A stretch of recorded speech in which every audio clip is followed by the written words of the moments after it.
Hello, everyone, and welcome out to The Good, the Bad, and the Geeky, a podcast where I talk a bunch of geeky stuff, some good, some bad, but all of it definitely geeky. Today on the show, we have... Nick Ray.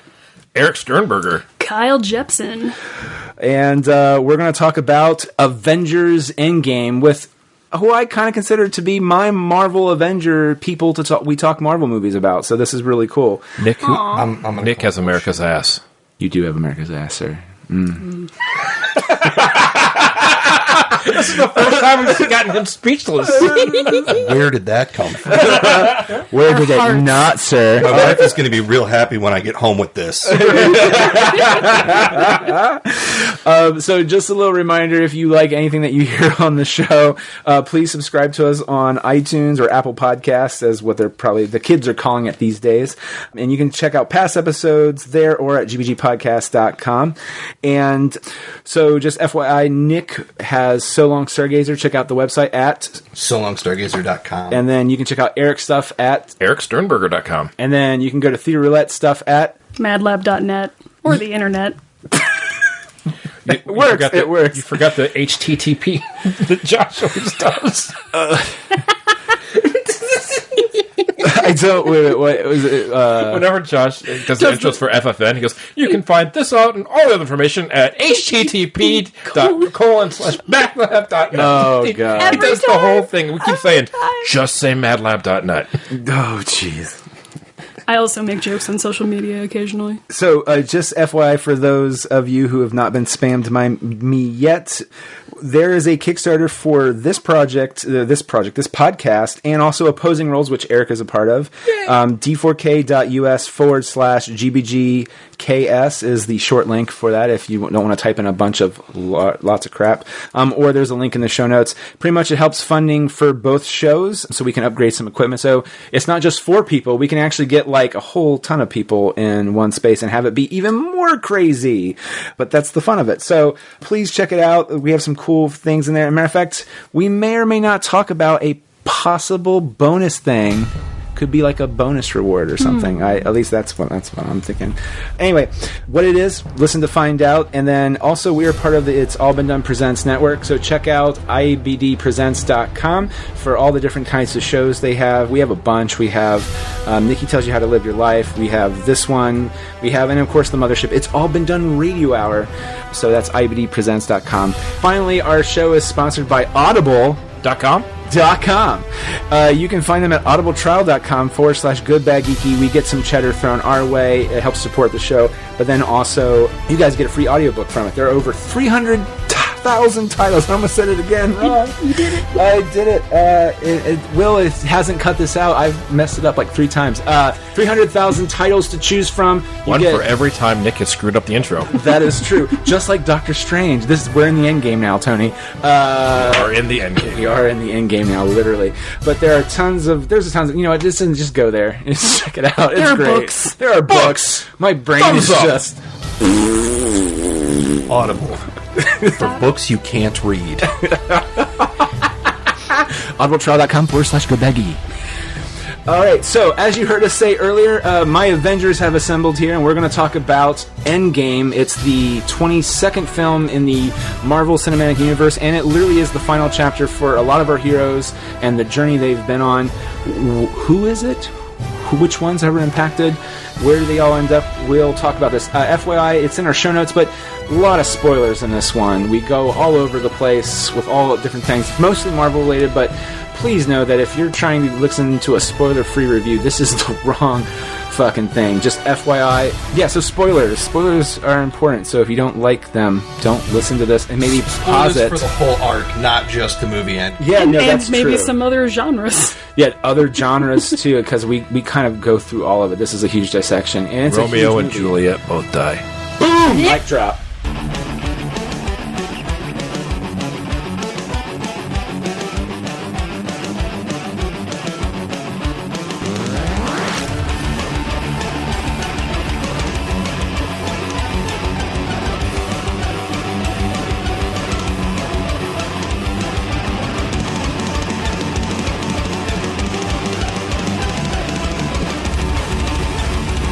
All right, everybody.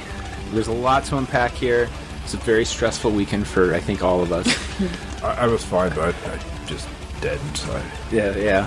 What else is new? So we're going to go around the table from left to right, just real quick. What did everyone think of Game of Thrones? I'm kidding. We'll start with Avengers Endgame. Nick, starts with you, sir. Yeah, I thought it was all right. Thought it was a decent movie. Nailed it in one. Nailed it. I don't think we need a 2 on that. No, I'm getting word that we don't need 2. We got you. You're right. All right. In the can, go. All right. $50,000. I get this on one take. All right, Eric. What's your take, sir? On your one take. I really liked it, but time travel gives me a headache when you try to figure it out later. That was a good take. All right, Kyle, take us on home. Cried a few times, but what else is new? And that was just a preview for the movie where the guy falls into the ice. yeah. God, fine, I'm just gonna say right now. Thank God that preview can stop seeing it this year. Oh, jeez. But other than that, my only true question, which maybe we'll get into, is where the fuck did that Pegasus come from? That will definitely come up because you and I were texting each other about that. We have thoughts. It was very long, but totally worth it. I don't think you can cut anything out of it to make it go faster. No. Without losing the impact at the end. You could have made it feel less dense by either making it 2 movies, which your fan base would not have tolerated. Oh no! Oh no! Making it like Infinity War trilogy. I mean, technically, we already did. Well, yeah, No, right? The only thing that could have potentially gotten away with that I don't think, in hindsight, they may have been able to swing this, but when you probably don't make this gamble with something like Endgame when you're Disney Marvel. Is they could have made it a 4-hour movie with an intermission, old-timey style. Like, let's all go to the lobby, and then do the second act. Do a shot of whiskey. Yeah, right? Like, Oh my god! bathroom break, fill up your popcorns. Like, it would have been a solid moneymaker, and I think that they still would have sold enough tickets, or as many, and broken records, and done something totally unique in, today's era of cinema. That's true. Yeah. Which would have allowed it to feel like it flowed a little, because it felt so dense to me. It felt like they put a 4.5-hour movie into 3 hours, and they were like, we are getting this all in here. Like, none of it hits the cutting room floor, make it work. And they're like, okay, we can't put 4 hours into 3 hours. And Feige is like, it's about time travel, make it work. Just, it will fit, What was the last movie you saw with an intermission? I think Hateful Eight? No, I didn't see one with the one when we saw that there was no intermission because that was like the special extended edition that was on the big 72. Yeah. That's what I saw. Oh, so then that did have an intermission, but but it wasn't wide release. I don't think. No, they had that at because that's the one I went to because when they had it at Gateway, and that. It's a real. I think it was like a real IMAX screen or something, wasn't it? At that. Yeah. Mine was probably Gone with the Wind at like the CAPA summer movie series years ago. The only wide release that I ever saw that had something close to that was a double feature, and they just have a intermission between movies. Yeah, for Toy Story 3, Subtle cop. They showed Toy Story 1 and 2. Like we watched that, and I remember it was my dad and I, and it was just like they did like little trivia intermission, like who's his Bud's best friend? Please hang Is out it A, while we Woody, swap the reels. B, Woody, C, Woody, or D, Woody? It's obviously Woody. What the fuck? This is a horrible quiz. But which Woody? Well, he doesn't have a Spanish Woody. Oh, God. Wait, I need to Urban Dictionary that real quick. He doesn't. A Spanish Woody?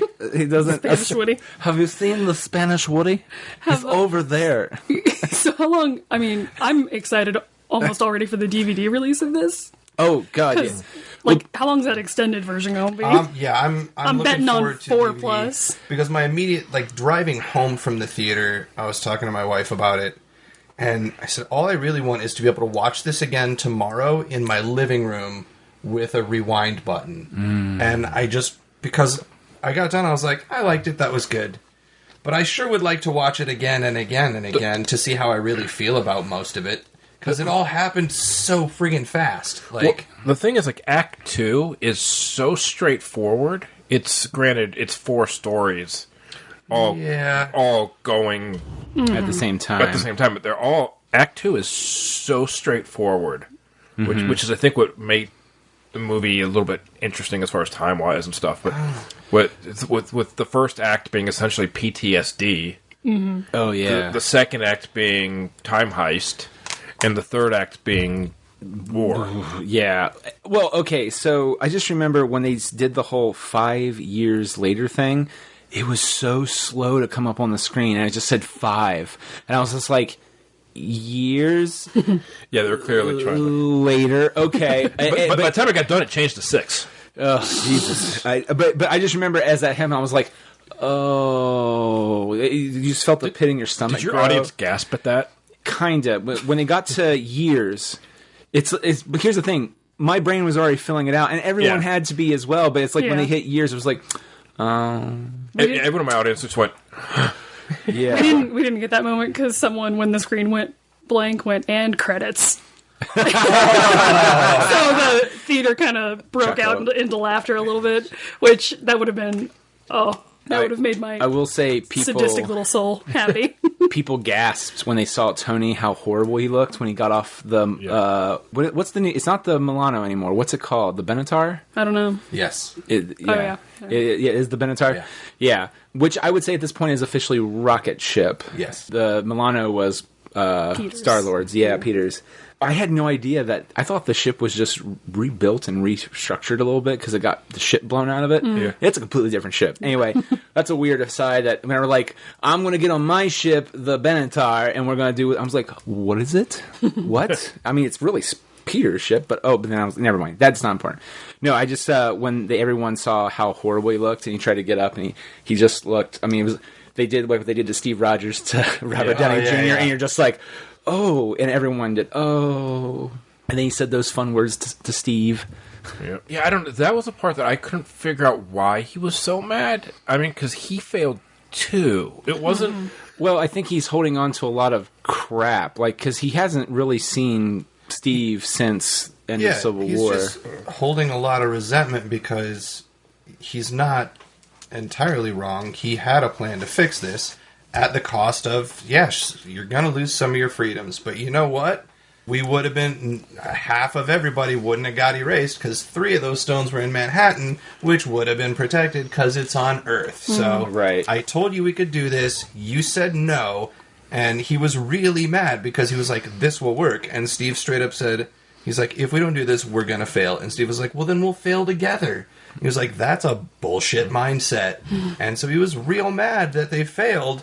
And he's like, well, hey, but at least we did it together, right, guy? Like, hooray. And I think, I mean, the days leading up to him coming back to Earth, like, he, you know, I don't think he'd really processed everything that had happened yet, because at the time, you know, he and Nebula are just trying to survive and to make the ship continue to run and to not die. Which, can I also say, the reveal that they're playing paper football was like a weird, like, what the fuck? Oh, okay, this is cool. It's just like tiny moments of just being human. I really liked that. Yeah. And I think the reason that was really needed was for Nebula for later. Oh, absolutely. I mean, just to kind of show how much more human she's become over the last, it really helped with like her turn later. Yeah. Oh, and the fact instead of them just like assuming that you're going to be like, well, we'll let them fill in the gaps. Well, and you kind of you forgot like how like you know like cold Nebula was in the first. Like in the first in the Guardians era, we'll say. Yeah. But because there's such like a drastic difference between those two. And no, then there is. Her at the end of that standoff. Oh, that hurt my heart. Where she had to shoot herself. Yeah. Well, no. You're talking about Volume 2. Like hit her looking at them and going, "He won't let me." Like. Yeah. Well, so still in it. You've said that. I'll throw this out there, and I'll try to make a note of it to include it in the show notes because there's a few links that Jessica gave me that I'll try to put in there too. And we've talked about this before, but the Lindsay Ellis video, like it's kind of my Bible of preaching about Guardians. Is that like there's a lot of shit going on in Guardians, and Volume 2 brings it more to the forefront, but it's already was kind of there, which is toxic masculinity. Mm-hmm. all that anyway. But they talk about Nebula and how and Gamora both, which is, it's like, have you ever had a sibling and had a fight that it feels like this, and it shows Gamora picking up the gun from the ship, and she's like, and she starts firing at Nebula. And it's like, that's what a fight with your sibling can feel like. But it's also a fight between two people that have shared abuse from, you get into that kind of thing. And to kind of see it retread backwards for Gamora a bit, because by the time Guardians starts, she's well beyond that. At some point, she's already, made up her mind, and then to see the other Nebula not get there yet because she's so afraid of the abuse. She's still in it. Yeah, she's still in it. Yeah, while Gamora, I think, is mostly safe. Well, I think at that point, it's like, especially at the start of Guardians, Gamora's kind of looking for her out. Yes. It's kind of, and Peter's her out. Essentially the trying to get the stone to keep it away from him is her out. She gets the stone, she's like, it becomes her mission of, shit, we actually found one. I can't let him have this. Yeah. Well, so that's the other question, too, does the Gamora from the past, does she know about the Soul Stone yet? Because, remember, she lied, or she just didn't tell him. Did they ever really reveal how she came across that information? Oh, well, they did it kind of with one scene where she hacked Nebula, the other Nebula. Yeah, the memory stick, and she goes, I found the map, and You burned it. I burned it, yeah. And that's as far as it went. Okay, but aside from that, we don't know how she came by that information. No, that's because I true. wasn't really sure when that would happen in her timeline. We'll say. Right, which let's talk about that, because that is a problem that I had, and I'm a fan of quantum physics, and not just in the time travel like Back to the Future sense, which they make fun of because Stephen Hawking was like, that's a great movie, but that makes no sense. Yeah, like time is not as linear as you think it is. Yeah, and I got excited for a second because I was like, wait a minute, so you mean that there are multiple universes within the Marvel realm where all these things are happening, and you're not, so even when you go back to the universe you came from, you're not really going back to that same universe. And then they threw that out too, which is like, nope, it is kind of linear but kind of not, in that whatever happened in the past will always happen, so that way people who died will stay dead unless they were snapped. And that broke my brain, and I was like, I can't focus on this because a lot of stuff's happening. So I think that's where you're at. What I'm at is like, all right, let's say if Thanos is pulled from 2014. Yeah, wouldn't that kill him from... Then he can't do the things from Guardians on. Unless the Infinity Gauntlet willed it so. And remember, that was... Tony had the final say in that. Or no, so wait a minute. Hulk did it first, right? Hulk brought people back. Yeah. And I think that was the thing. He's like, undo... I think that was the whole thing. He's undo everyone who got killed in the snap and try to save Gamora. Or not Gamora, Natalie. Yeah. Natalia. Sorry. Black Widow. Nat. It's just so much easier. I just feel like I'm talking about a bug. Nat. Have you seen Nat around? No, the timelines were just... That really irked me, though. The whole business of that. Because... so the timelines, you can't... If Hulk undid that and made it a paradox, because that was Tony's whole thing, is that if you undo this and it undoes me and Pepper's marriage and undoes my daughter, I want nothing to do with it. Right. And so I think that's part of it.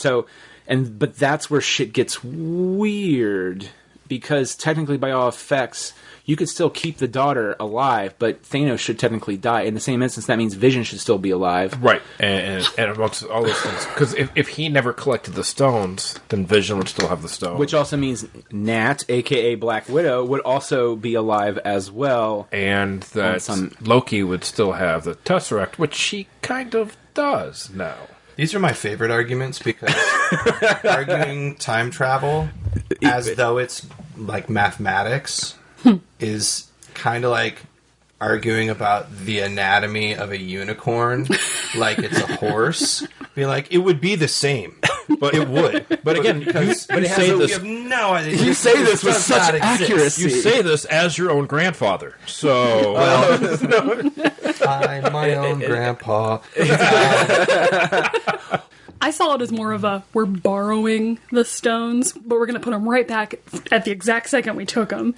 Yeah. After we're done. Which is fine on some level, but again, it just screws everything else up, in that the only thing that technically should have been staged paradox-wise is Tony's daughter and Pepper. Well, beyond that, everything else should somehow be impacted by that. And I think it was. We just haven't seen it yet. Yeah, but and I don't think it's necessarily pertinent to the story, which when you have a 4-hour story in 3 hours is something you skip over. But also, he did straight up say, like, time travel doesn't work like that. Like, when you go back and change things, it doesn't affect where you were, because that's not the future anymore, that's your past. Right? And so explaining it away that way, because it's fiction... In the MCU, that's how time travel works, because he said so. Well, right, but my head hurts. No, it does. So I think you and I have talked about. So I'm a big fan of Michael Crichton, and like Timeline, movie's horrible, but the book actually borrows a lot from History of Time by Hawking, which he borrows upon the multiverse thing, which is, for example. I think one of the examples, they do like 3 examples in the book because characters are learning about how the time travel works in the universe thing. But the first thing they teach you is that, say you want to go back and stop like the Yankees from beating the Red Sox winning that one time at the World Series. Yeah. Sure. So you're you'll shoot the pitcher because he almost had like it's extreme, but like. Well, guess what happens? They just cancel the game, or if they don't, they'll. It's like he's in the bathroom and suddenly his jersey and cleats are gone. But yeah, don't shoot him a shirt.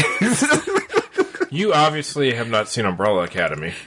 I have not. Which is on Netflix, by the way, and I do want to see it. Their time corrections that they do with that are very elaborate and fun. Without spoiling anything, but they are. I didn't know there was any time travel in it. I mean, it's based out on comic books. Yeah. And then and especially X-Men from the 90s is what the guy from... What was the guy? He's from Jared Way. He loves an X-Men like Strife and Cable. That was all he stole from the best. Oh no. and I don't mean that in a bad way. I mean, and he cops to it. Yeah. No, he does. Which I also am like, bravo, sir, bravo. He stole from the best and did a good story. But the concept is that there are some events in history that are a constant. You cannot change because there's so many people involved in witnessing it. Like, for example, the second one was, well, why don't we just go back and kill Hitler?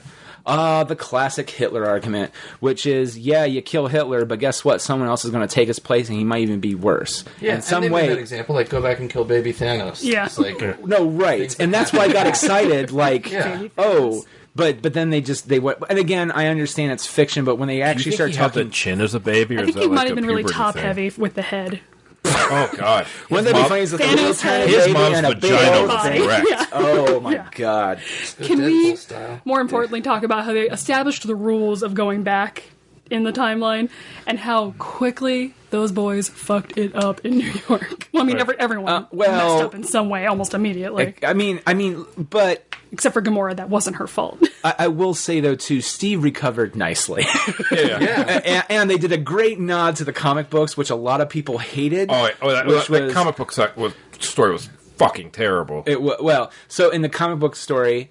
So Captain America died or was defeated, even though he saved the world or whatever. And when he came back, he was secretly he was aged, and he was also at the end of the issue. The big last panel reveal was Hail Hydra, and he was straight up a Hydra agent. Well, he was aged, and then they used a cosmic cube that had been turned into a person to warp his mind. So he believes that he's recreated reality to make it as if he had always been a Hydra agent. Yeah. So that whole joke where he's just like, Hail Hydra. First off, and my first thing was like, awesome. And then number 2, because I was like, they're going to redo the fight scene from Winter Soldier. Oh, man. And I'm totally on board for this. Right. And then they did it, and they just did it was like a nice little sly reference, and then they just I always love, as much as I would have loved a little more Frank Grillo in it. But, me too. Yeah. I was like loving Tony kind of putting everyone on blast for like their over-posing, and then of course my personal favorite, and that's America's ass. Yeah. Oh, I think that is America's ass.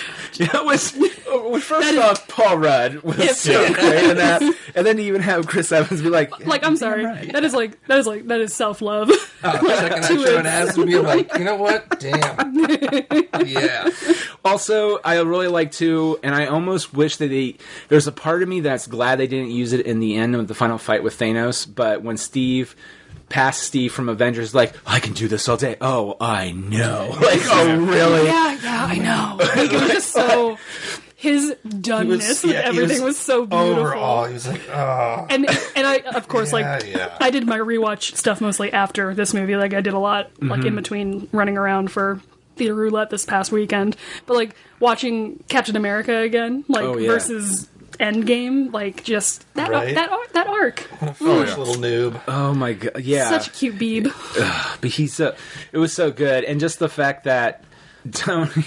they brought back Robert Redford in his real last, supposedly, which I thought was really funny because I read an article from the writers McFeely and I forget the other guy's name. I probably got that wrong too, so I would drink. But no, McFeely's right. McFeely's right. Yeah. They did like a piece in the New York Times today or yesterday where they talked about here's how the things we did, but they talked about all that, and they were like, how did you feel to have Robert Redford in the movie? I thought he wasn't doing anymore. It's like, well, when he was publicizing The Old Man and the Gun, and that was his last movie, we're just like, no. Like, well, is it the last? It's last starring role. Way to give it to him. Well, I like that movie, so I'm not blasting that movie, by the way. So I was surprised that they got and that she got the billing she got, but Natalie Portman showing up. Do we know for sure if she showed up or if that was her? Because she got billing, and she also, I guess, was at the premiere. Okay. I knew she was at the premiere, and my first thing was like, "Oh my god, yes, bring her back!" Because I thought it was going to be like a double two, and like they kind of just showed her in profile and going into the room. But then, like, I just didn't know if it was like unused footage from Thor 2. That's why I wasn't could be, sure. And they just that is true. Rocket's not real. I did not think about that. Yeah. They could just put Rocket in real. Yeah, that was my concern, but I was just like, but also it's just like, I don't like you, you don't like me. You're going to pay me a lot of money for one day of work. I lay up and get up. I can totally do that. Well, she might be cool with the Russos. So who knows? I mean, I thought she wasn't cool with Feige, though. I don't. You never know. Supposedly, yeah, I know that's getting into. And that's how you get sent off to the island of misfit girlfriends. Well, okay. Yeah, I wrote the piece. So you did McSweeney. The McSweeney's piece. I don't know if I read that one yet. It's the form letter to the female love interest to let them know that they will not be invited back. Okay, that is really good. I did read that one.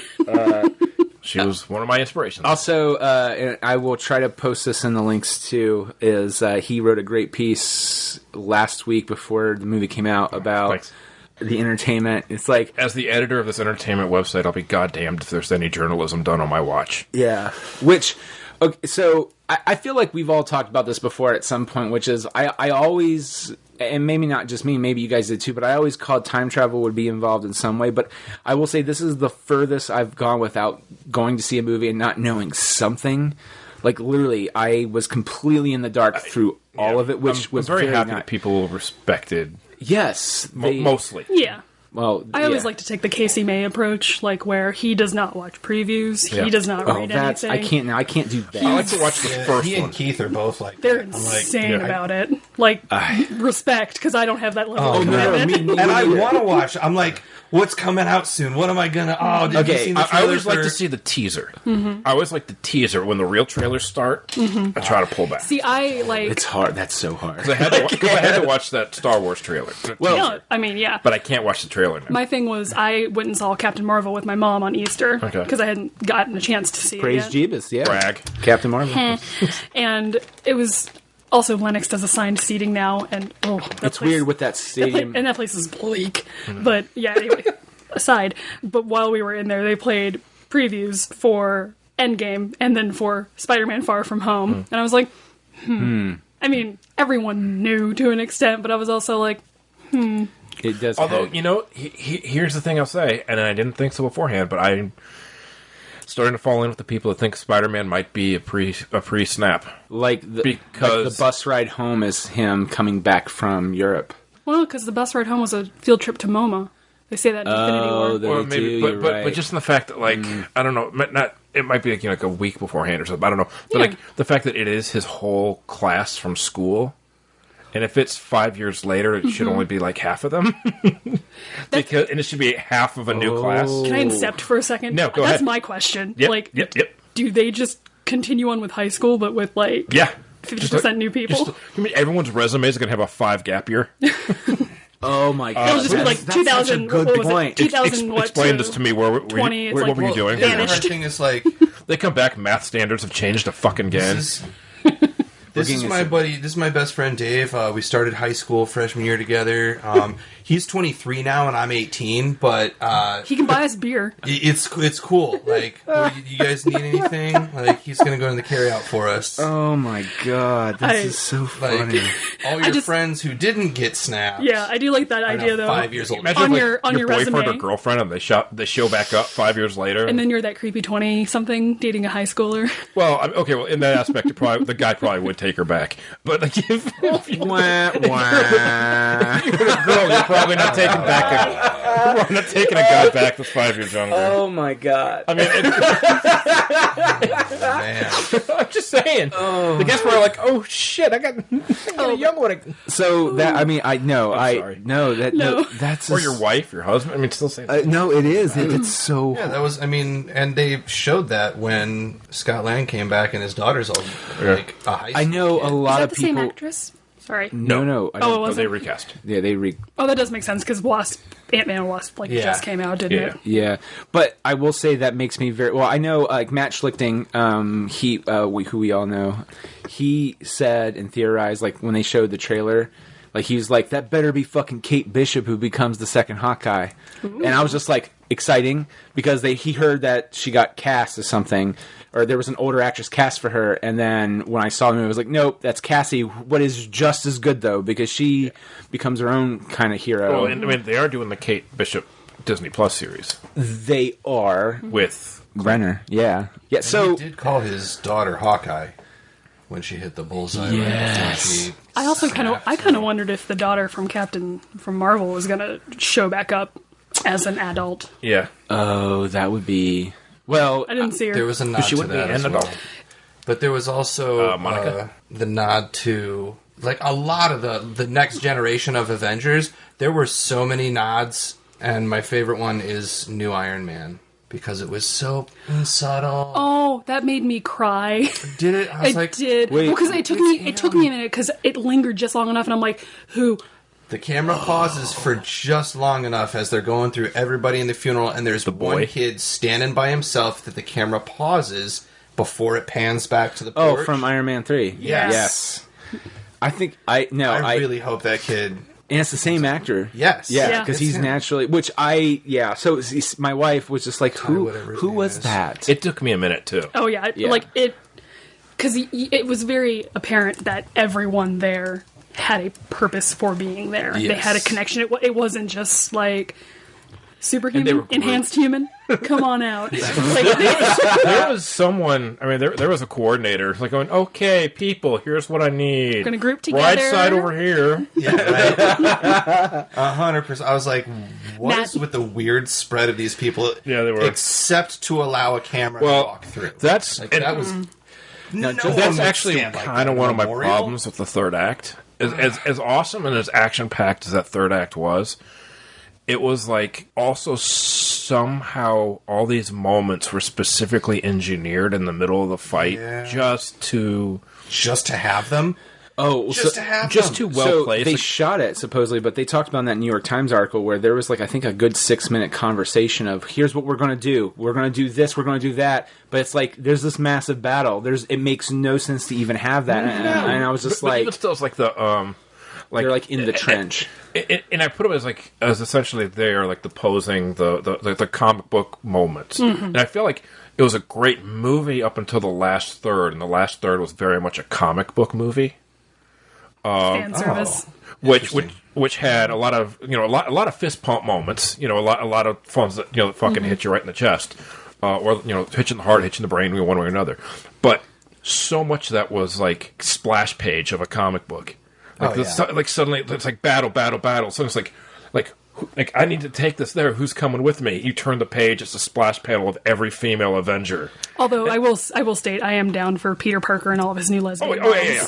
I mean that was. It was an amazing. Yeah. like, No, I spread. completely see what you're but it's saying. like how the fuck are they all together on this huge battlefront? It's like, I can't find my wife in a mall. Well, and how they're all together. That's on purpose. No, she hates shopping, so that's not. It felt so on the nose and so like, what the fuck? Because the reason, like that they gave, the movie reason that they gave for suddenly all of the MCU women being like girl power is to back up the one hero that doesn't need your help. Like, how is she going to get from here to there? Well, she'll have help. And then splash page, like, all the women flexing. And then she just, like, puts her arm out and quarterbacks it down the field. I really wanted to... blasts through everything. Like, she did not... No. What are you helping with? I needed a moment of, y'all just saw me take down a fucking ship by myself, I'm like, right? she flew through a spaceship. Like, okay, so that moment did also... What I always find is funny, and just, comics versus movies and everything about that. But Carol Danvers and Peter Parker briefly dated in the comics. Something there for me, buddy. After the, while he's an adult. Just thinking about all the fan fiction I'm going to read later. He's an adult. Okay. Barely. So there isn't the 5-year vanish gap. There's not the 5-year vanishing. They are the same age, essentially, since Peter's aged up since the start. But yeah, they briefly dated. And of course, there is that nice little look over because she was most recently dating War Machine. Oh. So like, if there was kind of a little fan service nod to that when all the things faded away, the last two were those two, and she looked over at him. But yeah, in the comics, they were dating because that led to the whole big issue with Secret War 2, where she gets him killed. Yeah. Ooh, I know. Which causes her and Tony for Civil War 2. Eric, you're like my personal Marvel Wikipedia page. I love it. Yeah, I mean... And I worked for DC. I know all this. And Star Wars, yeah. If I have any questions with Marvel, DC, or Star Wars, I usually go there. He's the guy. I know the big strokes of Marvel, as far as that goes. Not the... I know way more about the books I've actually read, which is what I should. But no, I mean, I still try to keep up because sometimes shit will happen. I'm like, what the fuck is going on over there? And then I would read about it like Dan Slott's Amazing Spider-Man I read consistently. Yeah, I kind of pick up runs. And like that, the only reason I knew about that was in one of the runs, one of the Captain Marvel. I think Brian Reed's, I think it was Captain Marvel run, which was good. Yeah. I'm not going to lie, though. I do have a haircut tomorrow, and You want to do I'm edging toward... Very Carol Danvers. Oh, hell. Yeah, I Nice. am. It's a... And also, bravo to Rocket for his little jab, though. And it's like, what, got a new haircut over there or whatever? I do love the fact that like, since they only showed her other scene, or whatever, the one where she shows up, And previously, and people were mad about her haircut and makeup or something. Oh, Jesus. And but then it's like, then here she comes back the whole second half of the movie, and she's in like the full actual comic book style. It's like, I just kind of wanted to tell all those stupid people to just well, and also in her defense too, and the movie's defense, like the Russo's version of directing is, oh, you want blonde hair in this movie? Which I think is weird. I do think that's a little weird. As long as Kevin Feige's like, or they like, do you have a problem if she wants to do this? No, she has to wear the spandex thing so she looks like Black Widow. But I don't. It's just hair. Yeah. Thor maybe has to start off with the dreads before he gets them all cut off to get the buzz cut because Chris Hemsworth hates that hair thing, which is funny because he also has it back now in this movie. Okay. No, I half wonder if one of the reasons the Russos do this is because then they can get these big names. It also makes the actors happy because they feel like they have some semblance of control of a character they have no control of. If you're bringing in Chris Evans, who's essentially A-list, I'd say right now. Yeah. At this point, to be in a movie where he's in 30% of a movie, but yet probably putting in as much time as you would in any other normal movie or role. Yeah. To be like... That's a good point. If he's like, hey, I want to grow a beard because I'm doing this thing with a beard after this. Sure. Yeah, but I mean, it also made sense within... Oh, it did. It did. Being in hiding and all that. But Yeah. Yeah. I do appreciate that Natalie just did not give one semblance of a shit when growing her hair out. Oh, no, I know. It was starting to come back in. And And then, it's like... I was just like, okay. Well, it took me a second to realize what was going on because I'm listening to the dialogue and I realized it's like, this is the most depressing scene about a sandwich ever. I mean, it just shows how badly fucked up these people are because of what happened. Like they're going through PTSD and it's just heartbreaking. And yeah, essentially each one of them was in a different step of it. Yeah, which made it interesting. They weren't all at stage 5 or something. You know, everyone was at a different stage, so it actually made for character growth and moments. Now, the one that surprised me the most, though, and I wasn't expecting that kind of level of growth, was Thor. Like, my boy had character, like, fucking development, and it went all the way back, and it came all the way to the fore, and I was just like, okay, because I like Thor, but, like, those movies tend to go lower on the list for me if I have to rank them. I do feel Thor: The Dark World, because I rewatched that the other night after watching Endgame, because Dark World plays a major part in, or at least the timeline, in what's going on, because the time travel. And I just like it's they get the Asgard stuff exactly right. Like, that's the movie I want to see, where they're all working together. Loki is kind of fucking with Thor because he's kind of the bad guy, kind of not. Odin's there, his mom's there. All that shit's just great. The Warriors 3, that's beautiful. The bad guy's pretty bad, but poor even Christopher Eccleston, I he know. didn't. Yeah, I mean, and that's kind of that. I don't know. I felt like the first Thor went too Shakespearean with Asgard, but it did. But see, in retrospect, I like that. But again, it just is the pacings because of that feels weird, and that's why I don't go. Oh, I want to rewatch Thor. Also, Thor, all the Earth stuff actually is what bothers me. I don't know what. There's something about like just the fact of like the town where the setting is, and everything reminds me of like old 80s movies, where it's like clearly a set town, where it's like I don't know, like the country town out of the way where the mom's in the pickup and got the 3 and a welcome to sign. And the weird thing about that is I grew up in one of those towns. Oh, really? It never felt like a set town to me when I was watching those movies. I was like, because towns are like this. Well, supposedly they built a real town just to do that stuff. Doesn't surprise me. Like, it doesn't. Well, they have, and it's all probably the money, way cheaper. So it'll be like Hobbiton. remember it's way though, cheaper to just blow up an actual town than to hire an effects guy to fake blow up a real town. Right. You just build a fake town and blow it. I would like to point out, though, Marvel wasn't part of Disney yet, and Marvel did not have all the money per se. Iron Man was super successful, Incredible Hulk, meh, and Thor was the one that was next, and then Captain America. And granted, Thor was successful, but at the end of the day, though, I had a lot of problems with Thor Ragnarok in just terms of the emotional stuff they let lingering about, like with his dad and Loki. Sure. We talked about that before, and it bugs me. And then the last 2 movies, it was just like, oh, it's very nicely put into a nice little bow. Like Thor has a lot of like Rocket of all people just beating the shit out of him. Like, hey man, snap the frick out of it, dude. You got a problem here. Well, we got a mission to do. Do right by her by doing right by your friends now. Which was a nice flip from the first one. Right, because he was kind of being drugged along. Not drugged along. No, I mean, in the first one, Rocket was hero worshipping him, essentially. To an extent. Which, by the way, when we rewatched that, there's a line where he's talking to him where Rocket's just like, okay, gotta be the captain now.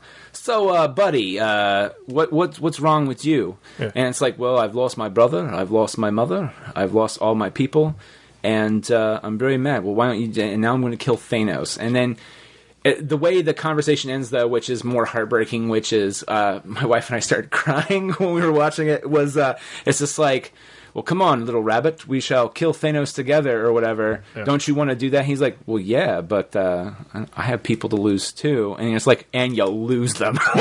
You lose all of them. I just remember after Infinity War, that meme going around of, like, Guardians 4, and it was just a lonely raccoon in the middle of a street. Oh, I was Jesus. like, oh, God.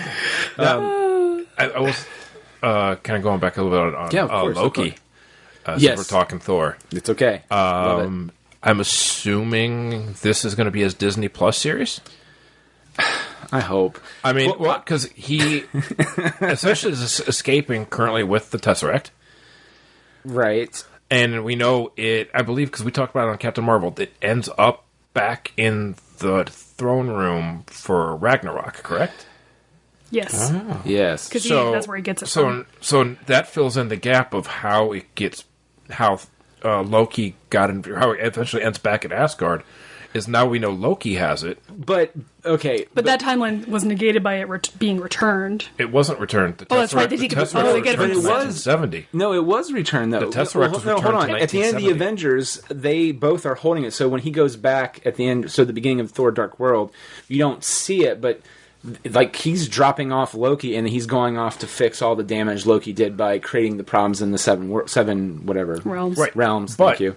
In this flashback, where Loki ran off with it. Right. But you would think if they put it back in, like, say, the 70s, then they wouldn't have necessarily...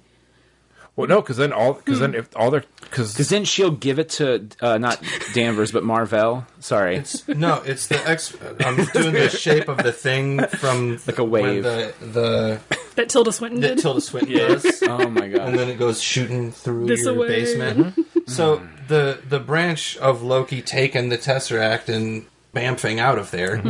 We're stealing a little bit of Nightcrawler, whatever. Hell yeah! So, it's the best part of Nightcrawler is the bamfing. He when he goes and puts that stone exactly back where it's supposed to go, that branch of Loki taking that and getting into his Disney Plus hijinks goes away.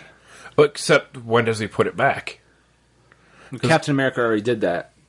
Except what I'm saying is when he exchanges it and makes sure that they get the right one, they still have to take it. So the thing is, they're supposed to put it back right after they take it, right? Because if they put it back before they take it, but technically they didn't take it though. That's the weird thing about that one flashback with the Avengers, that they didn't take it. It just disappeared.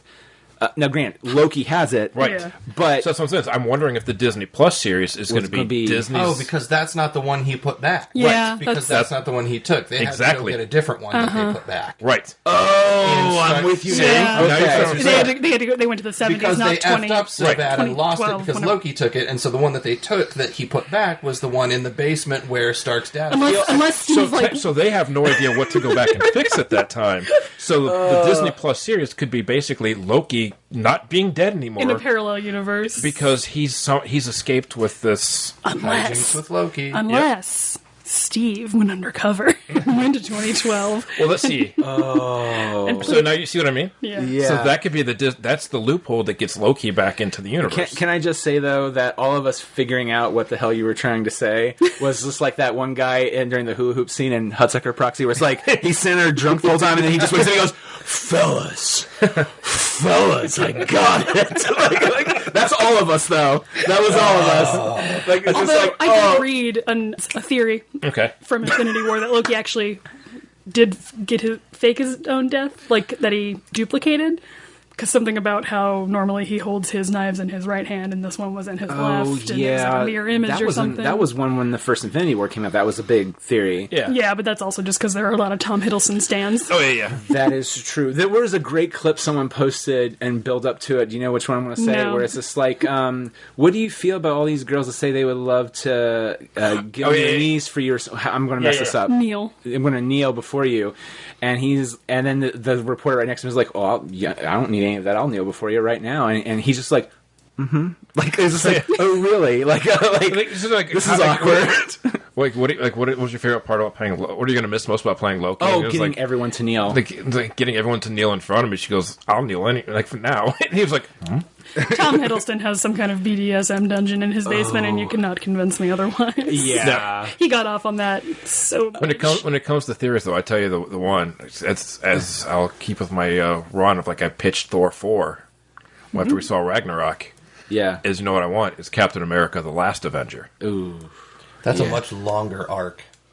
But Captain America: The Last Avenger, where it's after he's done putting back all the stones, and the Conqueror, Kang the Conqueror. King the Conqueror, yeah. He's a big time travel dude. Who's really tied to the Avengers and Doom and a couple other things in a different way. Doom. But Kang the Conqueror, who's a time traveler from essentially like the end of time, whatever, Oh, yeah. It's one of those ones where he comes back from the end of time to save the future, and then at some point it gets a little muddy depending on who's writing him, which is he just wants, it's like Azrael from Dogma, he just wants to wipe out everything earlier so it doesn't get as bad. Mm-hmm. It's like Thanos, I'm doing you a favor doing the snap kind of thing. So like him noticing this thing bouncing around the timeline and pulling it to the future, and it'd be essentially the end of the timeline, Steve Rogers, the last Avenger. That would be versus Kang. That would be neat. Which of course would then end with him going back. But guys, we all know Thor 4 is actually going to probably be called Guardians of the Galaxy Volume 3. Which man, I'm all for that. I am too. And also like Peter and his little dick measuring contest, it kind of pushes Peter back a little bit. So he's grown in some ways. Well, it will, but like, so he has grown in a lot of ways. So like in Volume 2, his whole thing was he dealt with his ego dealing with most journal things, but then and a lot of people gave him shit for it in the movie, but Tony had already had that arc, which is don't do something stupid because you love someone. And a lot of people gave him shit for, going, what the hell do you mean? And he punched Thanos and it caused Manus and then everything went to hell. Yeah. But at the same time, it's just like, he hadn't had that growth yet to do that and fight that. So but now he got his girl back and she don't remember him. But she was missing at the end. He didn't get his girl back. He got a version of his girl back for about 5 minutes, and now she's yeah, she's not his Gamora. Right. That Gamora got dusted. You think so? Oh yeah. No, she was fighting with them. I don't think she was fighting with them, but if I had to guess about Tony Stark snapping his fingers, everything that had to do with Thanos, everything that Thanos loves is gone. Everything that Thanos wants and cares about, let's get rid of all of that. That's what said Thanos' forces. Yeah. But she was fighting with them at that point. She may have been, but Tony is a punk, guys. Let's be clear about that. Like, so is Volume 3 just going to be them the search for Gamora, and then it turns out she's been dead the whole time? Well, actually, I think it's going to be the search for Gamora, but I do know that Mark Hamill supposedly has been cast as Rocket's creator because they're going to go about how Rocket was created. Oh, interesting. Because that's kind of been building up his... Well, and actually, these movies are a good representation of that, too, which is Rocket is, he kind of cares, and that's hard for him. But, okay, so... Going back to Thor for a little bit, which will go into what you were texting me about. I had this huge problem. I also had this problem with Ragnarok, which is at no point at the end of that fucking movie during the mid-credit sequence all the way to the opening of Infinity War, they never say what the fuck happened to Korg, Valkyrie, and half of the Asgardian race that was alive. And then they show up in this movie... A-okay. A little pissed off because Thor is just a drunken reprobate. He looks like the Big Lebowski. My theory is that Heimdall... Got him out. Got a good portion of them out. Maybe women and children and some of people that weren't capable of fighting. Because yes, the Pegasus was included in that. Asgard was massive, and that town ship is massive. Is tiny, teeny tiny, tiny. So if half of them suddenly showed up, that town would be way bigger. There wasn't a ton of Asgard left at the end of Ragnarok. Tiny fraction of people that made it out of there made it to that town. But there's no it's literally. I thought it sounded like they were shooting off escape pods at the start of Infinity Wars from the radio broadcast. That's kind of what I thought. That maybe they were. Also, Valkyrie was the only one that made it, according to Endgame. Well, no, Tekin Korg. Tekin Korg. Oh, Tekin Korg. Yeah, that was a delightful scene. That was so. Apparently, and this is something that Jess sent me. I got it. Oh no, she texted it to me. Sorry, I'm getting because she sent me an email. And sorry, continue. While we're looking this up, can we just petition to Disney and Marvel that they now uncancel Agent Carter? So we can just get put a movie together. I would watch the shit out of that movie. So at one point in the movie, when you see Thor at his house, Korg and Kip are playing video games, and there's Thor, Noob Master 69 is back again, and he's talking trash to me. Makes him threaten him. Yes, it's great. Well, apparently a lot of those guys, because they have a lot of time to kill, they'll play PS4 and Xbox Live. And apparently this is a guy that was giving, I think, people on the Thor set a lot of shit. And so this is a real person's preview. It's a real guy's profile, supposedly.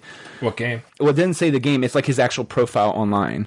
That is literally, and because of the movie, apparently they said we're going to we're gonna fuck you over in the movie and rip your arms off or whatever. And so apparently that's what Noob Master 69 is not the most original troll username, though. Well, but it is supposedly a 12-year-old would totally use that. Oh yeah. I also think it's just really unfair that the creators of Fortnite survived. Jesus. That snap. I will say that I feel like Sad, yes. I feel like they gave the Disney, Marvel, whatever, just basically gave every cosplayer a fucking gift with Thorbowski. Oh my god! Because I can now play Thor. Everybody, you know what I'm saying? like I'm not gonna lie. Yeah, I could totally play Thor. Dreadlocks and a sweater, some sunglasses, flip flops. Gotta get the flip flops. Fingerless gloves. Can be Thor. Eating some tacos. Oh, Right. and also I great guarantee you, there's with at Paul least Rudd. 50 at Comic-Con this year. Oh, and absolutely. also how touching that Professor Hulk gave him a taco. It's such a Such a nice. It is. I feel like that's just a thing Mark Ruffalo would do Here you in go, real little life buddy. too. Oh yeah, but that was actually something I liked. Nick, like talking about the runtime again, was that hideously awkward moment with the camera phone and like taking the pictures with Hulk, and then Hulk dabbing, and then the Ant-Man. I was just like crawling inside of my own skin.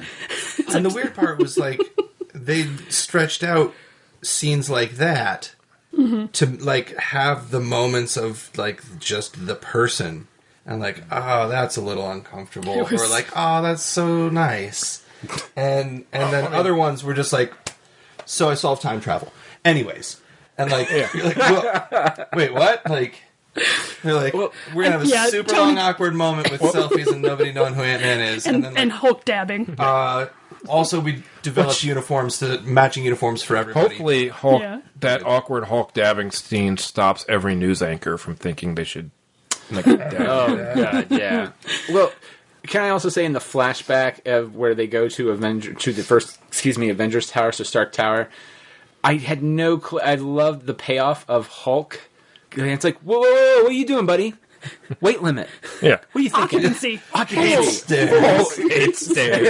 Hulk hates stairs. And you're like, well, that was funny. Sure. And then it's like, oh no, that's a huge plot problem that's going to come up. It turns out it helps Loki. Okay. Yeah, it's not okay.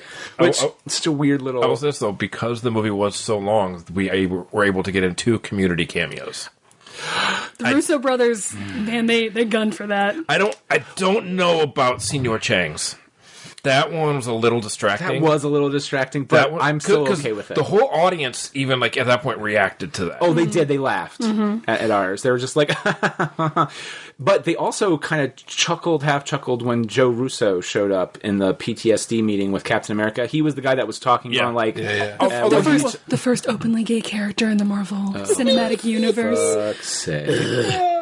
I love how they're trying to tout that. I mean, good. I mean, it's one of those things like, hey, good. Any progress is good progress. I Good guess. for doing that, but don't write a think piece about about it. Yeah, don't tout yourself as being like these freaking like trailblazers. And you know, Jim Starlin was also in that scene, the creator of Thanos. Was he? Yes. Oh, that's so awesome. Sorry, I'm going to segue into something different now without a segue. Oh, kinda. So this is something that Jessica gave me that was on Reddit, which is, I just want to point out how cool it is that in the Endgame, each of the main trinity of the OG Avengers had a scene, sort of, with the director responsible for one of their pivotal films. Thor was playing Fortnite with Korg, a.k.a. Takia, director of the third Thor film Ragnarok. Captain America is in a support group with the guy talking about his day, a.k.a. Joe Russo, one half of the director duo of the second Captain America and third Captain America film. And then last but not least, Happy, a.k.a. John Favreau, was with Iron Man. Yes. Oh, and that scene with the daughter, though, it's like, hey, I like cheeseburgers too. And you're like, Happy's going to become her Jarvis. I really liked Happy being there at the end. That was that was wonderful. Like having Jon Favreau kick it all off. Kristen and I were talking about it the other day. Yeah. About just Favreau really pulling for RDJ to be Tony Stark. Yes. And the fact that, like, would this have ever taken off if anybody else had tried to step into the suit? Like, because he was Tony Stark. Like, it just They wanted was. Tom Cruise, right? No, Tom Cruise wanted it. Okay, I thought it was the studio wanted him to. No, I don't think so. I did hear that Jon Favreau had been considering Sam Rockwell.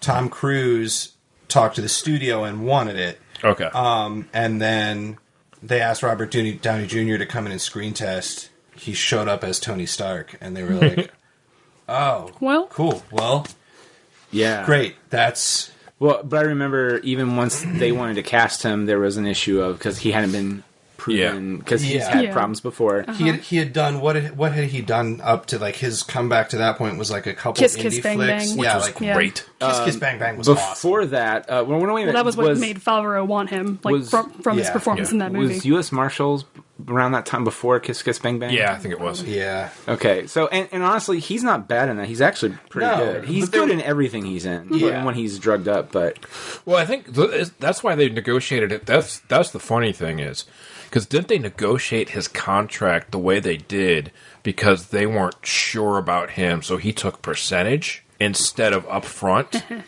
and because of that, with his contract, he got percentage of all Iron Man stuff. Yeah. Nice. So like he basically. They accidentally negotiated a massive contract for him. It's like when 20th Century Fox looked at George Lucas and they're like, wait a minute, why are we not getting any residuals off of Star Wars? And it's like, some dipshit gave him the keys to the fucking castle. And George is like, hee hee hee. It does kind of harken back to like that. I'm very happy right now. Jar Jar. Jesus. So I'm gonna read through Jessica's things real quick, just so because this might spark some different stuff, or maybe we go back. I loved it. You can go back. That's been proven. Bingo, bango. That shot of all the Avengers, all the Avengers, Russian Thanos' army is what I wanted since they announced Civil War, don't you know? Those of you who don't know Jessica, that's exactly how she sounds. Yeah. It's endearing. Uncanny. We welcome you to check out the back catalog. The back catalog. That's true. That's true. Do you say the Bad and the Ugly? I started to. Take a drink, Eric. I've been trying to this whole goddamn time. You don't have any alcohol down here. I'm sorry. He does. I do. Actually, that next time. Well, here's the thing. I really feel like at that point they just need to make a really bad Marvel movie, and I don't see that happening anytime soon because we did that for Jurassic World 2. Incredible Hulk. Oh no! Well, and of course, no. Oh really? That's you and I did it for a great movie, though. That's true. Yeah, well, yeah, we did it for Lost World. Yeah. Well, we did it for the West Grandview Fringe Festival, where, but again, that was kind of the whole point. Is Eric needed to get me drunk, which, surprise everybody, not hard, because I mispronounce everything, and literally when it was like take a drink, it was literally me taking a drink of booze. Quite often pimping him. Yes. To say things I knew he couldn't. Exactly. Son of a bitch. Genius. She cried a lot. Happy tears, sad tears, excited tears, proud tears. She cried when she got home. She cried in the shower the next day. She cried in the morning on the way to the job interview where it's been a long, long time came on to her shuffle. Is this related to the movie or she's going through some shit that we should probably... She's literally... This is because of the movie. She's crying while she was writing this. She is grieving and it's a fucking movie. And if a fucking movie can make someone feel that much emotion, then it is great despite its flaws. I'm finally glad Tony got the chance to lay Cap out for his bullshit. Louis C.K. I'm sorry your feelings got hurt, but not sorry for my actions letter from Civil War. Tony deserved to devastate Cap, and I'm glad he got the chance. I'm also glad he got the chance to have peace for once in his life before he sacrificed himself for the universe. And I'm glad he got to hug Peter one last time. Number 4. Shit, I'm crying again. That being said, they showed me more of the comic Steve relationship, which was really cool, which is true. They actually did, there was some nice Steve and Tony banter when they did kind of work through some of their stuff, or when they were working together, which was nice. The behind-the-scenes commentary on the past stuff was great. My favorite bit was Rhodey and Nebula watching Quill dance around and sing to himself, which that was... I'm surprised, like, in my head, I was like, well, for a second, I was like, well, wouldn't he not hear... No one would hear anything? That is a great example of diegetic versus non-diegetic music, I think, like, as a... presenting it to someone who doesn't understand what it means. Thor telling S.H.I.E.L.D. they were going to lunch, and then Asgard, after they captured Loki, was also a favorite moment of hers, and I don't remember that line. I remember him saying, we're going to go to Asgard... But I don't remember the whole thing where it's like, we're going to lunch or whatever. I don't remember. So that would have been the shawarma. Yeah. Right, which was the shawarma reference, which is great. Which does mean that Loki was just like tied up outside while they were eating. Speaking of Loki, Just like on a dog tie out. Or Tom Hiddleston. were they all sitting eating silently because Loki got away? Yeah. ooh, See? damn, And they're all just son. sitting there like, fuck it, fine, shawarma. I don't even know. Well, and also, but yeah, that's better because the original joke from the movie was, has anyone had shawarma before? We've not had shawarma before. Let's go they're try like, shawarma. No, I've not. And they're like, well, but after. Shawarma After. Well, Right. then shawarma. Do you Then remember how the shawarma. Google Analytics of shawarma, like, Skyrocket. roof. Yeah. Oh, yeah. Well, there's What like is 4 this? Greek places on Hamilton now, so it's apparently... Hamilton Road, and where we're from, Columbus, Ohio. Sorry for listeners out there. Not there's, Scott Hamilton and Bowling Green. there's a lot of Greek What? food in Hamilton. Like They talk about shawarma all the time. In the musical? You're fucking with me right now. God damn it, and it worked. Take a drink. Speaking of Loki, I'm assuming there are now 3 timelines that play into the Disney Plus TV series. Main timeline, where I predict Falcon and Winter Soldier will take place with Falcon as the new Captain America. Loki has the Tesseract timeline where the Loki series takes place. Thanos is a dead bitch timeline where Thanos never killed Vision and WandaVision takes place. Oh, yeah. Well, oh, they yeah, she can goes there. actually... All they have to do with that is they were already working on making a replacement Soul Stone. Or not Soul Stone, whatever the... Mind Stone. Mind Stone. Yeah. So, I mean... In Wakanda, yeah. If they just swing by Wakanda, and they can bring Vision back. I thought they were going to do that for this one, Yeah. but they didn't, which is fine. Wanda couldn't And have had there's a actually going to be a badass 4th... moment. That's true. There's And her going to be a moment was 4th Disney great. Plus Oh my timeline God, like where Scarlet Witch crushing kept him her in his own accent. armor, and I thought that Thanos was just being a that's little funny. bitch when he's like, I don't remember you, but then I remembered it because it was past Thanos. Yeah, he doesn't remember any of these people. Well, because I just rewatched Infinity War before I came here, actually, Yeah. and like there was that whole moment where like he like puts his hand on her head, like Yeah. they're there. Anyway, Yeah, no. Another prediction she's seen online is these massive releases of gamma radiation where the Infinity Stones were used will cause mutants in the Fantastic Four to be created.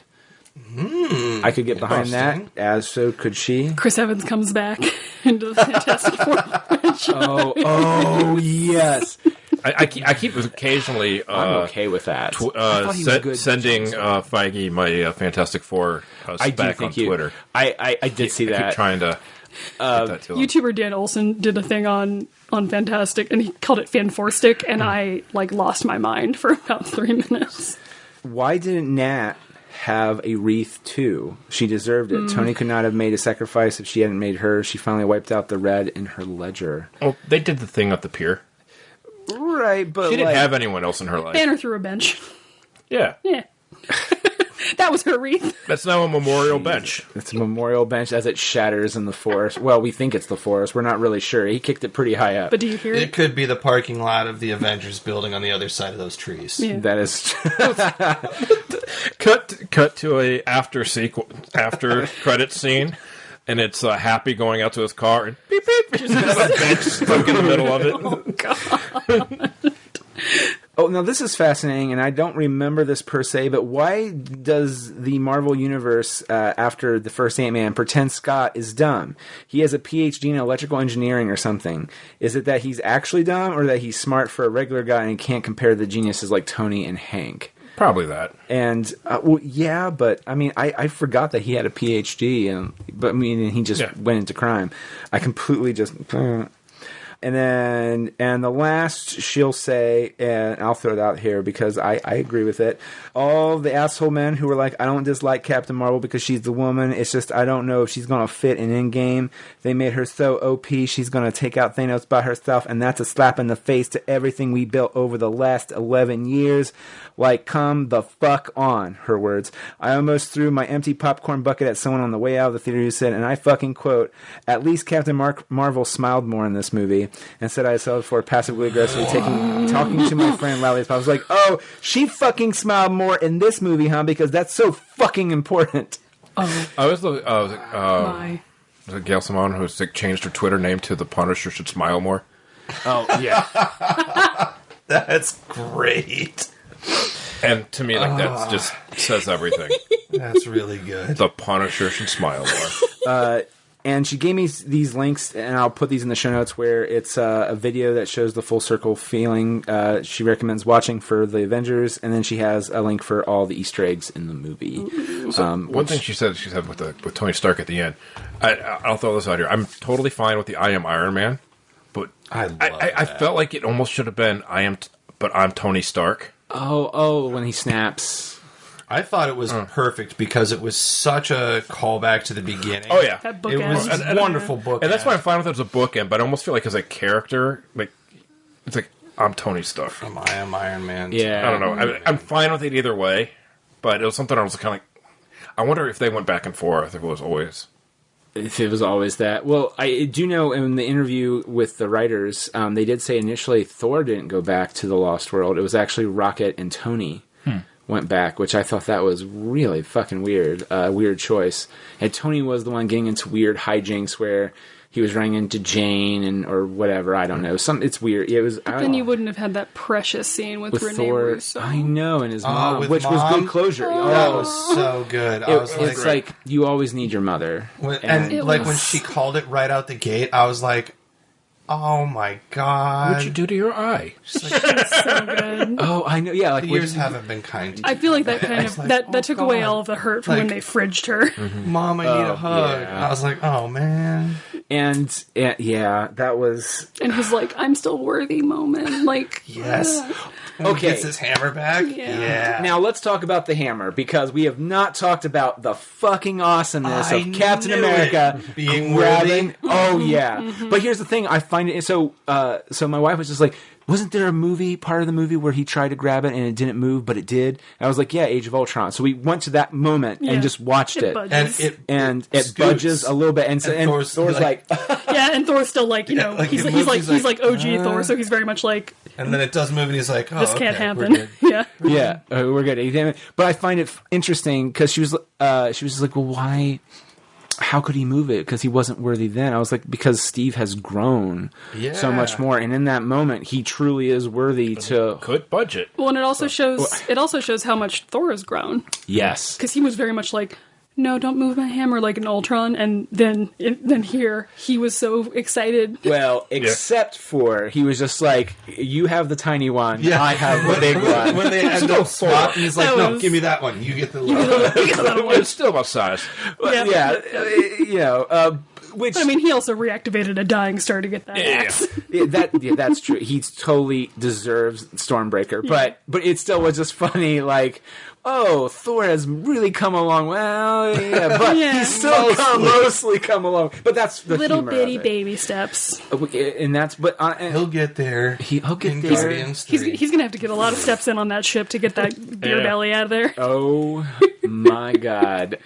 Was it? I kind of hope they just keep it on him for the next movie, and then they show it like down a little bit, but it's still there because would be- Pudgy Thor is awesome. I mean, just because I enjoyed the scene, if they just have some recreation of the Parks and Rec scene where Chris Pratt shows up suddenly ripped after doing the first Guardians movie, and they're like, I haven't. Okay, wait, I've heard so of it, but It's when they're in London. how did you lose all of the weight? Then and he's like, I just quit drinking beer. And he's like, what? oh, okay, I did see And that. it's like, Yeah. and it's like, how much were you drinking, Andy? Yeah.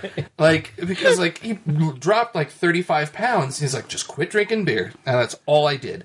And so if Thor's on the spaceship and he starts out a little heavy, and then a few weeks later they're like, That what would did be- you do? And have Thor say it to Chris Pratt, I just would quit be- drinking beer. Oh my That's god, all I that did. would be and, incredible. and if they could also have maybe not Chris Pratt do it, but someone else go.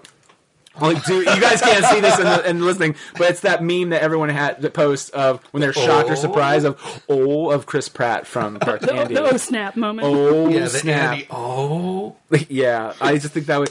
Also, can we say we're all a little disappointed that at any point did anyone say in front of Doctor Strange and Tony, "No shit, Sherlock"? That's a missed moment. No, It's a missed opportunity. missed opportunity. Here's my missed opportunity. Okay. Paul Rudd shows up 5 years into the future, Okay. and they also where have you been, whatever. Mm-hmm. Is if there was some kind of reference to the fact, you don't look like you've aged at all in the last 5 years. Yeah. There is a portrait of Paul Rudd getting real ugly in an attic somewhere. Here's the funny thing: right before the movie, apparently, Chris Hemsworth took on like a new trainer. That's part of like why he's kind of been getting a little bit slimmer. Not in the fat suit, and that's why, especially if you look at Men in Black, he's definitely leaner. He's a leaner. He's toned, but he's still lean. Yeah. So they're saying that.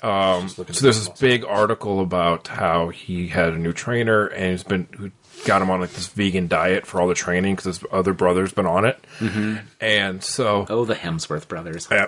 So, but it was funny. My buddy who's vegan shared it with this whole thing about because he's vegan, so he shares everything vegan. Duh. Because it's vegan. The rule. Vegan. Which the is rule. fine. Yeah. I mean, otherwise the vegan police come after you. Yeah. I don't eat that much meat anymore anyway. But who were the vegan police? But it's funny. He posted it beforehand. He was like. There's like this whole like Chris Hemsworth trains vegan to get in shape for his role for Avengers Endgame, and he posted it like he hadn't seen the movie yet. Oh, and so everyone was just like maybe rethink this. That's amazing. It's beautiful when this something article blows is up. Not going to age well. It does make a certain amount like. You got to be in shape to wear a fat suit, I guess. Yeah, but also carrying an extra. Jesus. It allowed him to slim down for Men in Black and be able to play Thor because he didn't need to have the massive muscles as Thor for this, so he was able to make that transition. Yeah. And I think it's a nod to whoever was helping develop this because he could have still been just ripped Thor, just depressed off everywhere because, well, he's an Asgardian who can drink as much... they were drinking friggin' by the barrel, and he was still cut. Oh, and we have to mention it, the last Stan Lee cameo. Enough said. Really? Which was apparently done very specifically. To look like it was Mark Maron instead of Stan. That was, if you ever look at him at that time, that's what he looks like. Because I was like, did they really do the last Stan Lee cameo with just Mark Maron? Like, because why would... I don't... Well, I mean, he wasn't least it wasn't this him way they could just digitally put him in it. Sure. I mean, at least it wasn't him, doing Mallrats lines. But I definitely thought it was just Mark Maron. It was not. Well, that was also done apparently as a little bit of a side eye to everyone saying keep politics out of comics. What? Because that whole comics gate bullshit, misogynist people like stop making comics a liberal whatever kind of stuff that some people are complaining about now. So that's why they like have you read comics? That's all about social justice, like all the way has back been since they started making. It's like, especially like you look at Stan's Soapbox, where he like made very political statements about stuff through the years. Yeah. So that's basically apparently why they did this. I read was they wanted to kind of give comics have always been political. It's just him saying "make love, not war." Yeah. And also the bumper sticker was pretty right on, man.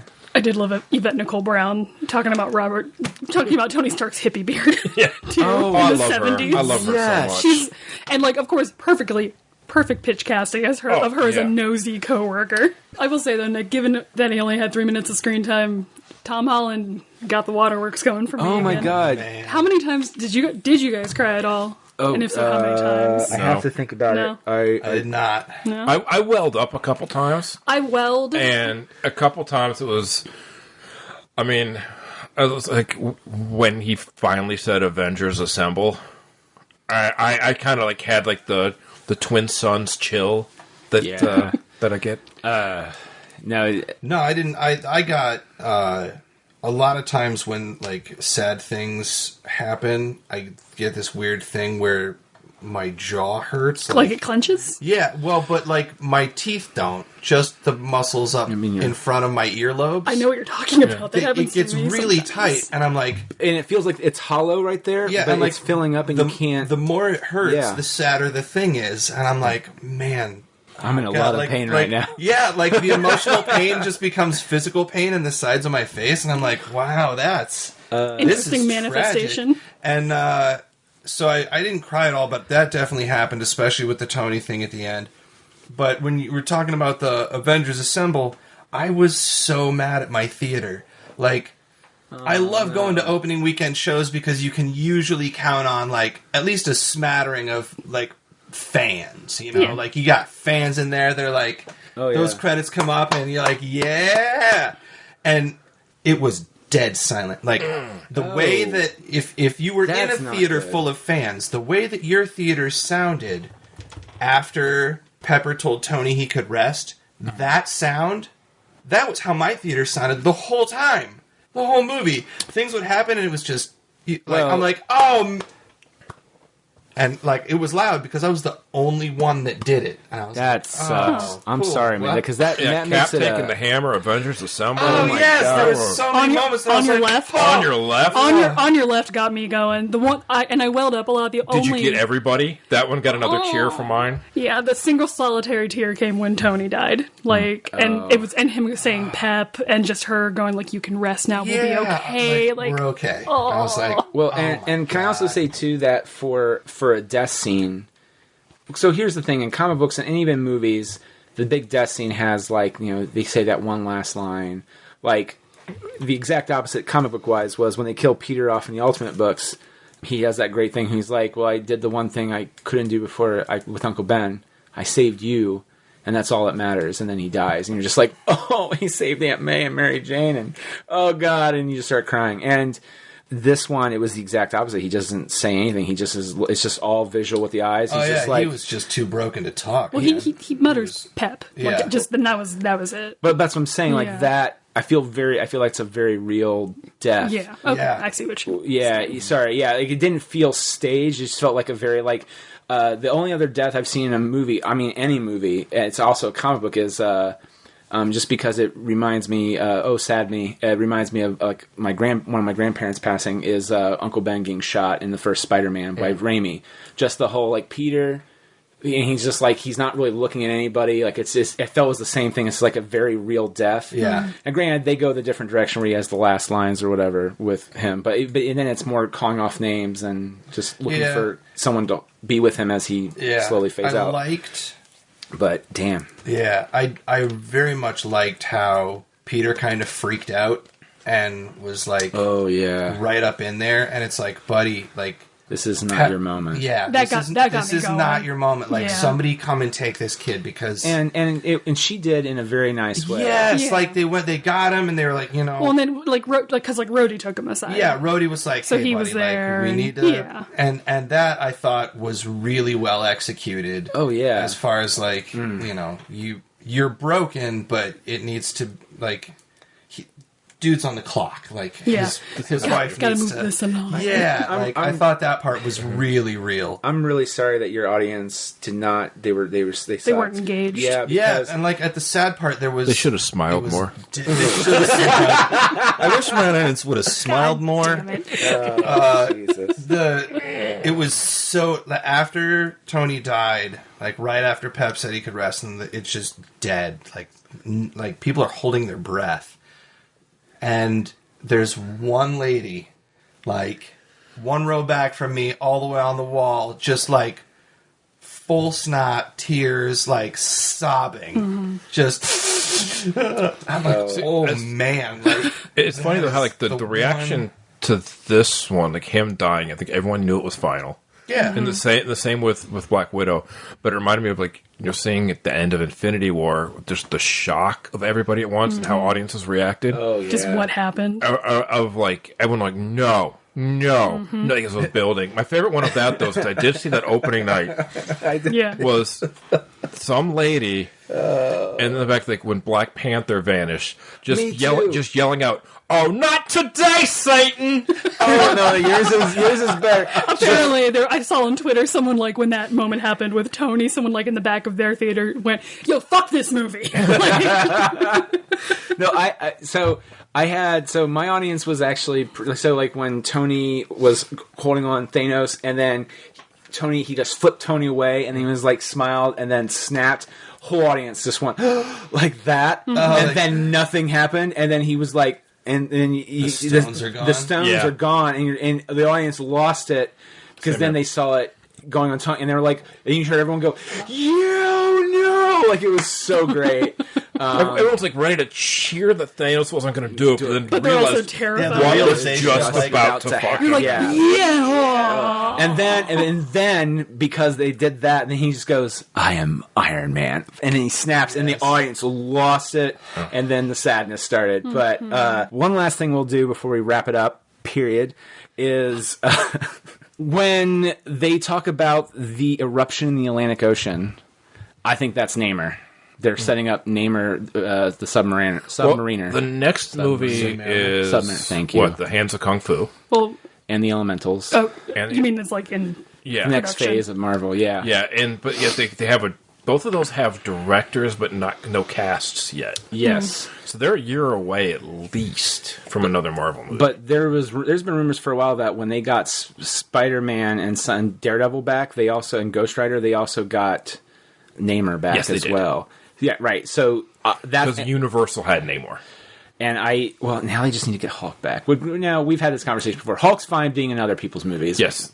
Sadly, they just can't do a solo Hulk. Yeah, but I do want. So that is a minor complaint. They can fucking bring back some of the Hulk villains they did in Incredible Hulk. If they brought General Ross back, they can totally bring back the Leader and Abomination.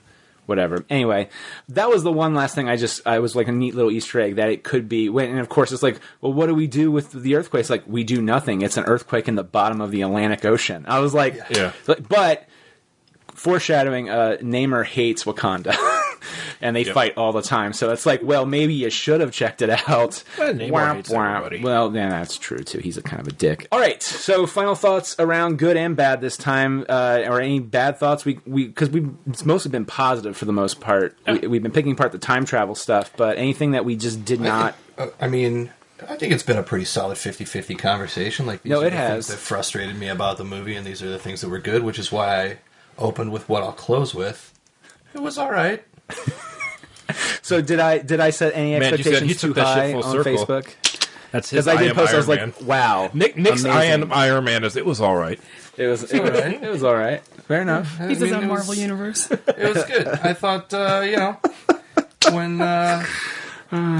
when they had that great big moment when everybody was, Doing the thing? doing the thing with the zappy and the shooting and the flying around on the pew-pews, I thought they did a good job, And then the time when they didn't, that part of the movie sucked, So this has been my in-depth So take. that is basically how my dad reviews every movie, or he says that to me and goes, you know the movie I'm talking about, right? The that good guy part of in the that movie was pig? awesome, but man, that part that they fucked up, that sucked. You talking about John Wick 2, Dad? Yeah, that's the one. The one with the little puppy dog and Bill. That's too much. Bill. Bill.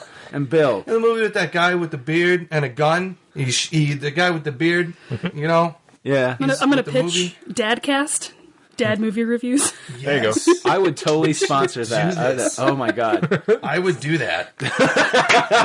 Can I be the mom that always I'm messes not up even actor a names? dad yet. I will do this. Well, yeah. I can- As we all know, my dad, as we talked about this morning, my dad texted me right before this started that he wants to go see Endgame tomorrow. It's not in the paper, and he was calling the theater, and they weren't answering the phone, and wanted me to get him. Why isn't movie phone a thing? Wanted me to get him the movie times tomorrow afternoon.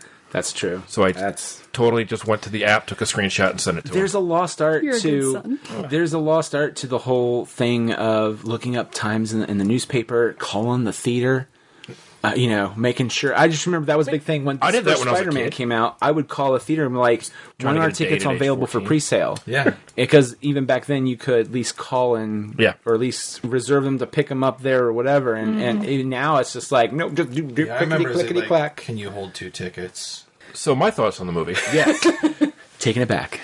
I really liked it. I thought it was 2/3 of a very good regular movie and 1/3 of a great superhero movie. I get that. I respect that. I agree. All right, Kyle. I liked it. I enjoyed it. I had some flaws. The flaws Yeah. were all right.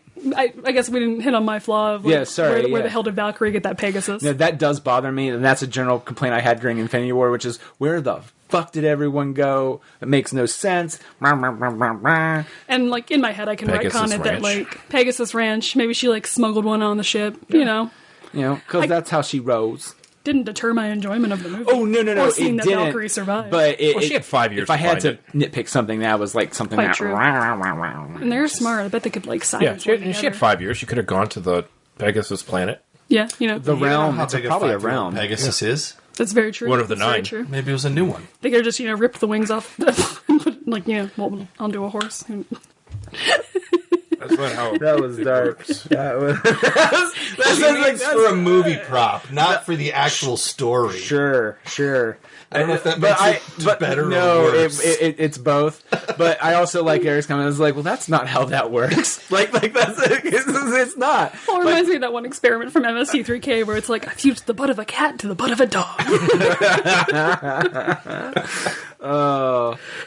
No, I agree with everybody on everything, and it's still really good. Now, in terms of how it places in the overall pantheon, I need to watch it, like Nick said, a few more times, yes. Which we all are planning to do. And maybe at some point we reconvene later just to talk about, and because we've never really done this in the movie. We tried it like once or twice, but we get lost on how many movies there are. We just talk about 23, I think. It's 22 now.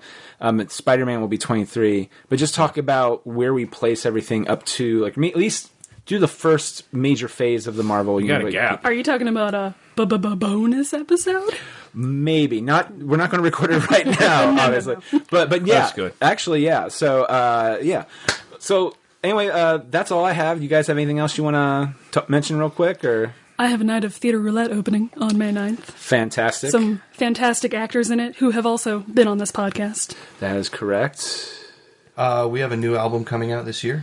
We wrapped recording at the end of March, and we are really looking forward to getting to share that with everybody. Oh, and So Long Stargazer. I feel like I should have mentioned that. I was waiting for a little break in there and be like, SoLongStargazer.com? Hmm? Yeah, SoLongStargazer.com is the website for the band So Long Stargazer, who has our new album is releasing in 2019. We're not exactly sure when yet, but yeah, keep an eye out. Probably summertime, late summer, early fall. And if I had to guess. And you'll probably come back to help promote it? Probably. Yeah, I'll come back, And promise them. It'll be really... The good parts will be awesome, and the bad parts will suck. And then, Eric, where can we find you? Just ericsternberger.com, link to all the writing and stuff. I got a short film, going around playing a few festivals, played the Wex I was so on Saturday. Really wanted to see that. I know it's playing Gen Con coming up. Mm-hmm. I'm not sure of any other where else it'll be playing. It's not available online because it's doing the festival circuit. Yep. Gonna have a new short film up shortly, though. We're filming one in May. Oh, nice. That is just going to be for online, not for the festival. Oh, yeah. I try to do like an online one, a festival one, an online one. One for me, my accolades. One for you, the viewer. Yeah, or basically like one silly, stupid one that is not worth paying to submit to places, but is fun for everyone to watch. Well, and I'll have links to all these things in our show notes, so please go to the show notes to check out Theater Roulette, Eric's website, and then So Long Stargazer. And, so, all right, thanks everybody for listening.